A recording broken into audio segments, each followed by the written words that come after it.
La pesca comercial con palangre es una forma miserable de ganarse la vida. Vives en un estado de agotamiento constante y extenuante. El barco huele permanentemente a cebo podrido y salmuera congelada. Trabajas turnos de 20 horas, sacando kilómetros de pesado sedal monofilamento del agua helada, desenganchando las capturas, volviendo a poner cebo en los anzuelos y apilándolos de nuevo en las bodegas.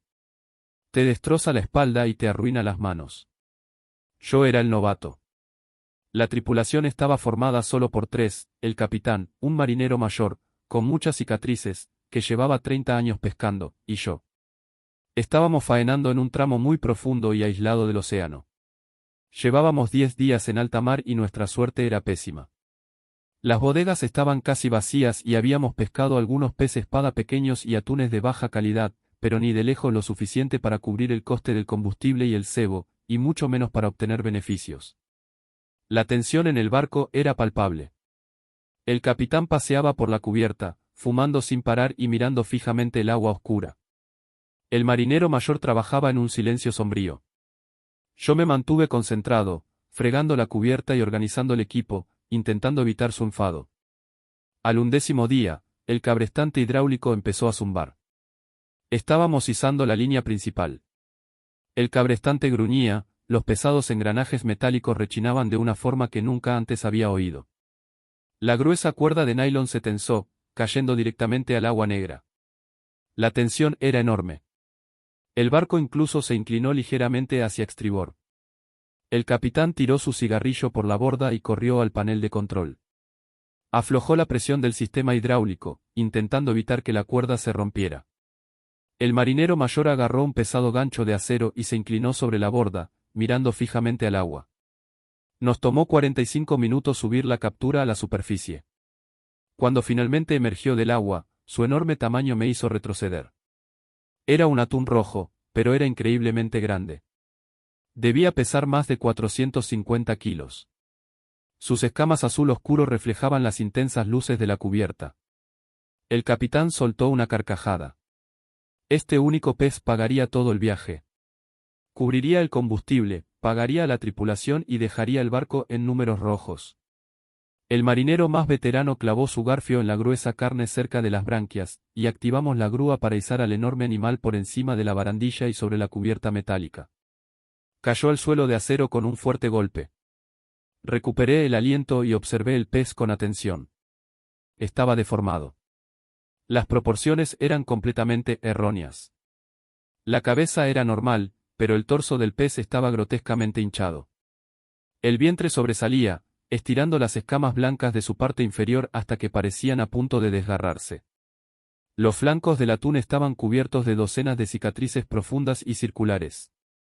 Se parecían vagamente a las mordeduras de los tiburones cortadores de galletas, pero eran demasiado grandes y profundas.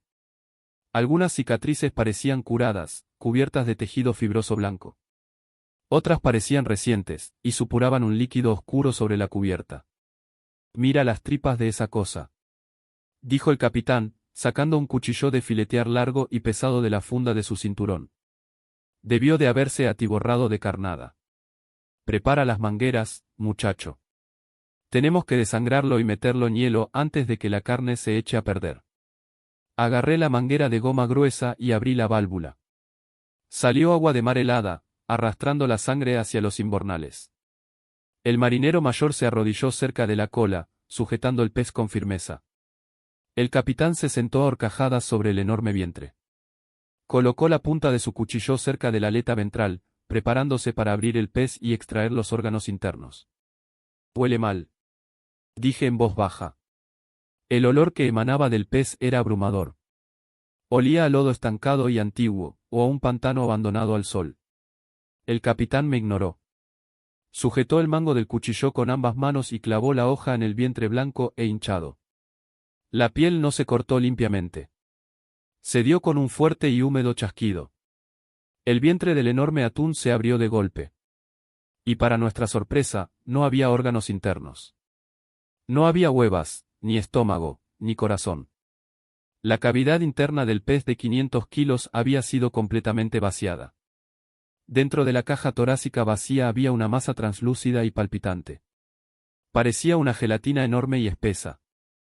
Era de un blanco lechoso pálido, con venas muy marcadas y líneas púrpuras oscuras y palpitantes.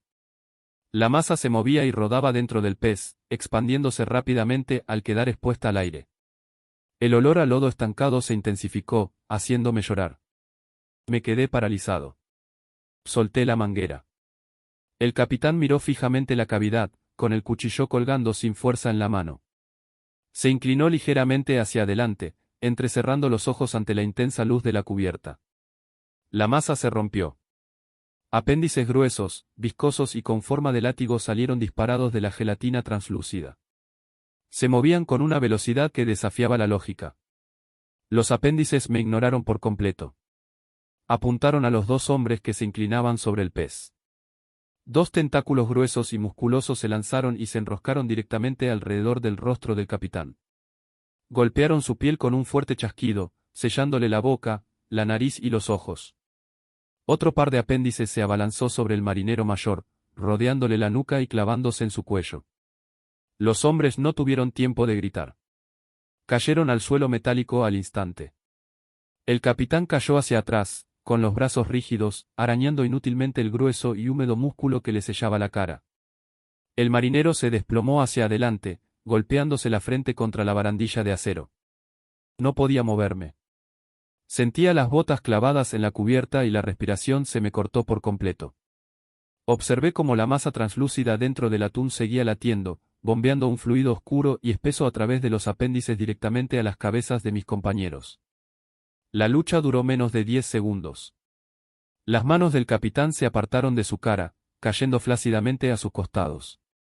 El marinero dejó de temblar. Me quedé a 3 metros de distancia, agarrado a la barandilla, esperando a que las cosas se soltaran, esperando a que los hombres murieran. No murieron. Al unísono, el capitán y el marinero mayor se incorporaron lentamente de la cubierta. Sus movimientos eran extraños, no humanos. Se movían como marionetas izadas por hilos pesados. Se pusieron de pie, con los brazos colgando completamente sueltos a los lados. Los gruesos apéndices seguían firmemente unidos a sus cabezas, extendiéndose hasta la masa palpitante dentro del pez destrozado. Los dos hombres giraron lentamente la cabeza para mirarme. Al capitán se le cayó la mandíbula. Las articulaciones de su mandíbula crujieron y se dislocaron. Su boca se abrió de par en par en una abertura imposible. La mandíbula del marinero hizo exactamente lo mismo, desgarrándose la piel de las comisuras de los labios. Una voz salió de ellos. Era un sonido único, superpuesto. Resonó a través de las bocas desencajadas de ambos al mismo tiempo, haciendo eco en la silenciosa cubierta. Sonaba como lodo espeso siendo succionado por un tubo estrecho. Las profundidades están vacías. La voz vibró en mis dientes. Hemos consumido la oscuridad. Las trincheras están desiertas, y no queda vida sensible en las profundidades. Apreté la espalda con fuerza contra la barandilla metálica, con las manos temblando violentamente. Quería correr, pero no había a dónde ir. Estábamos a kilómetros de la costa, aislados en una pequeña plataforma flotante en medio de un océano negro. Las cabezas de los dos hombres se movieron ligeramente, ajustando su ángulo para mantener sus ojos muertos fijos en mí. Necesitamos las aguas poco profundas. Continuó la voz. Necesitamos las zonas de alimentación donde se concentra la carne caliente. Ustedes saben el camino. La masa dentro del atún palpitaba, brillando levemente bajo las intensas luces de la cubierta. Dirigirán esta embarcación al puerto más cercano. La voz habló a través de las bocas destrozadas de mi tripulación. Nos llevarán a la costa. Si cumplen con esta tarea, su biología se salvará y se les permitirá abandonar la embarcación antes de que comience la alimentación. Escuché en silencio. ¿Comprendes la tarea?, exigió. Miré al capitán. La piel alrededor de su cuello ya se estaba volviendo de un gris pálido y enfermizo. Las venas bajo su mandíbula se hinchaban, palpitando con el líquido oscuro de los tentáculos. Tragué saliva con dificultad. Igualá. Sí. Susurré. Procede. Respondió la voz. El capitán y el marinero se apartaron de mí.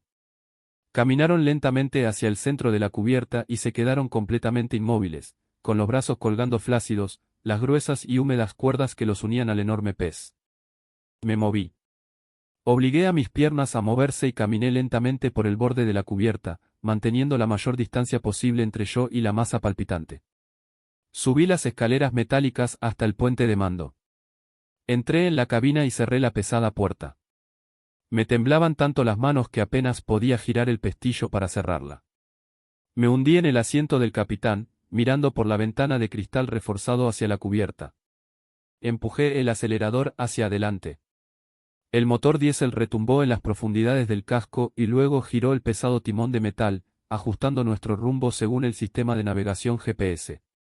Programé el piloto automático para el puerto de aguas profundas más cercano en tierra firme. El viaje duraría aproximadamente 14 horas.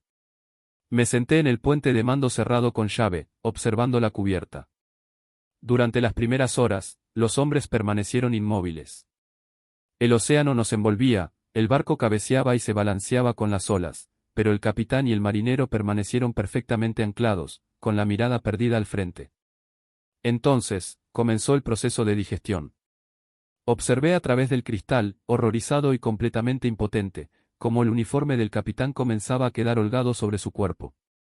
Su masa corporal se estaba reduciendo. La piel de su rostro, antes bronceada y curtida por el sol, se volvió de un gris ceniza pútrido. Con el paso de las horas, la integridad estructural de su carne comenzó a fallar.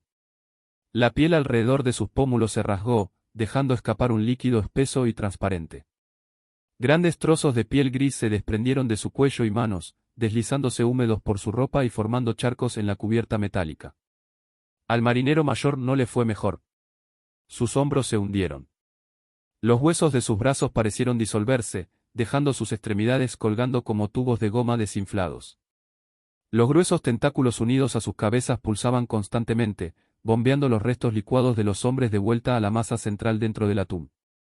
Aún estaban de pie. Aún respiraban. Pero se estaban vaciando, igual que el pez. Me senté en la cabina oscura, el resplandor verde de la pantalla del radar iluminaba mi rostro. Miré la carta de navegación. El icono parpadeante que representaba nuestro barco se acercaba lentamente a la costa. Observé los datos de población de la ciudad portuaria a la que nos dirigíamos. Cientos de miles de personas. Si llevaba este barco al muelle, esa cosa se extendería. Si pudo devorar un atún rojo de 500 kilos y someter instantáneamente a 2 hombres adultos, no sé qué podría hacerle a una ciudad entera. Miré la hora. Estábamos a unas 3 horas de la costa. El cielo seguía completamente oscuro. Elaboré un plan. Era la única opción lógica. Abrí la pesada puerta de la cabina muy despacio. Mantuve la vista fija en la cubierta. La entidad parecía inactiva, concentrada por completo en digerir a los 2 hombres. El capitán era prácticamente un esqueleto gris y desprendido, cubierto con un grueso abrigo.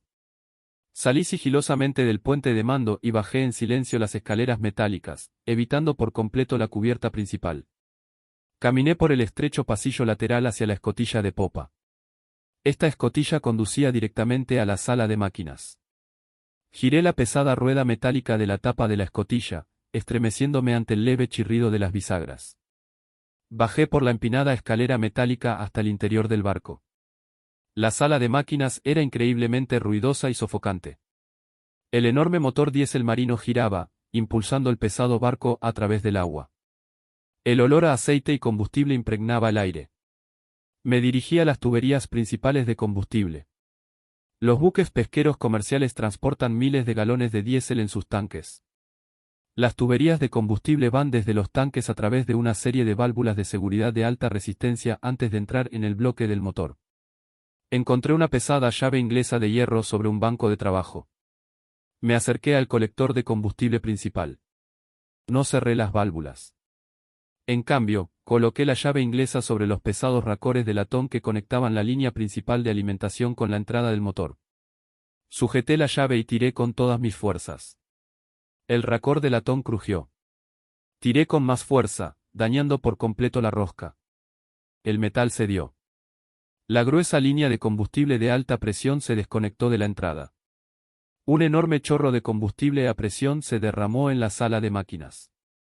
El combustible golpeó las planchas metálicas calientes de la cubierta e inmediatamente comenzó a acumularse.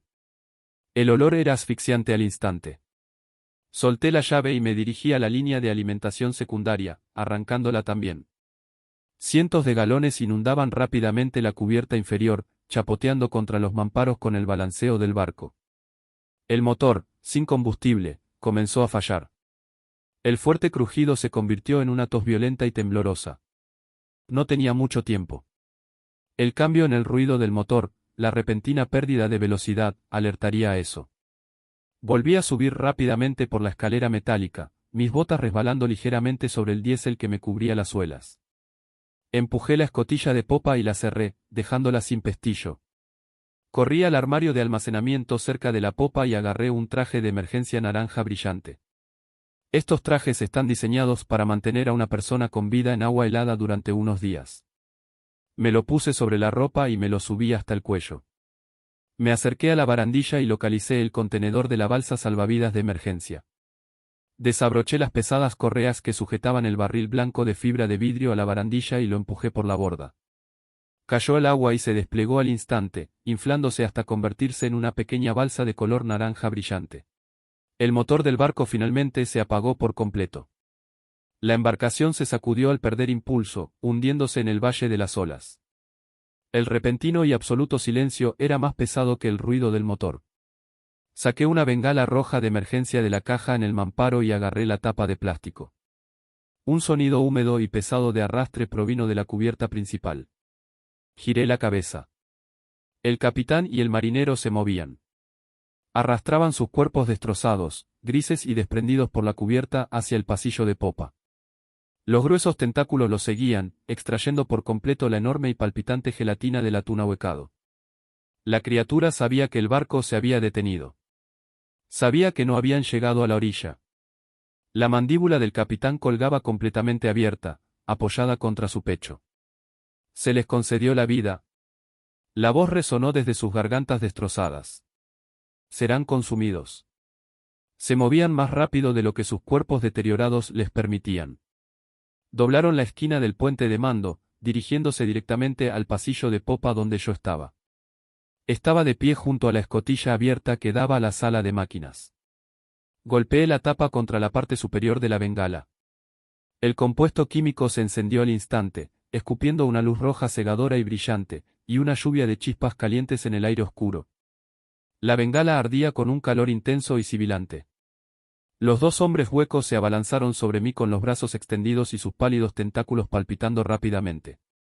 Arrojé la bengala roja ardiente directamente por la escotilla de popa abierta hacia la sala de máquinas inundada. No esperé a verla caer sobre el combustible. Me giré, salté por encima de la barandilla metálica y me lancé al océano oscuro y helado. Caí al agua con fuerza, el traje de supervivencia me mantuvo a flote. Inmediatamente comencé a nadar frenéticamente hacia la balsa inflable que flotaba a pocos metros de distancia. Llegué al borde de goma de la balsa y me lancé al agua. El océano se iluminó a mis espaldas. La explosión fue un estruendo ensordecedor que vibró en el agua y me dejó sin aliento. Me metí de lleno en la balsa y miré hacia atrás. El barco pesquero había desaparecido, reemplazado por completo por una imponente columna de fuego. El diésel se había encendido al instante, arrancando la cubierta de popa del casco. El calor se extendió por el agua, golpeándome la cara como la puerta de un horno abierto. Entre el rugido de las llamas, oí un sonido que jamás olvidaré. Era un chillido agudo, vibrando con una furia ancestral.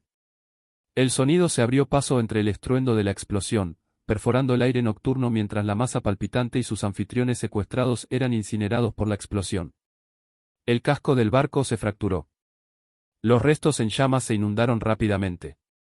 En 10 minutos, el metal ardiente se deslizó bajo la superficie, silbando y hirviendo mientras el océano negro lo engullía por completo.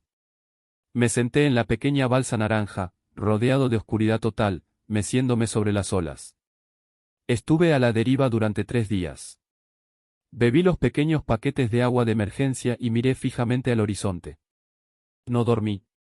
Cada vez que cerraba los ojos, veía la piel gris desprendiéndose del rostro del capitán y oía su voz húmeda vibrando en mis dientes.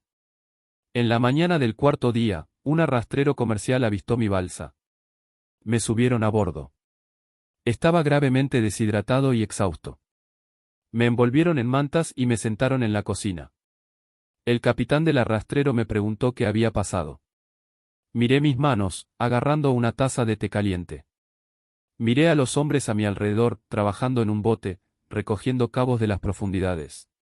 Incendio en el motor. Susurré, mirando fijamente la mesa de metal. Chocamos contra una ola gigante, la tubería de combustible se rompió y prendió una chispa. El fuego se propagó rápidamente. Los otros dos no llegaron a la balsa a tiempo y el bote se hundió.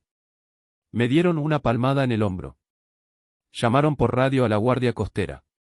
Me llevaron de vuelta a tierra firme. Estoy en mi apartamento ahora. Las puertas están cerradas con llave. Las ventanas están cerradas.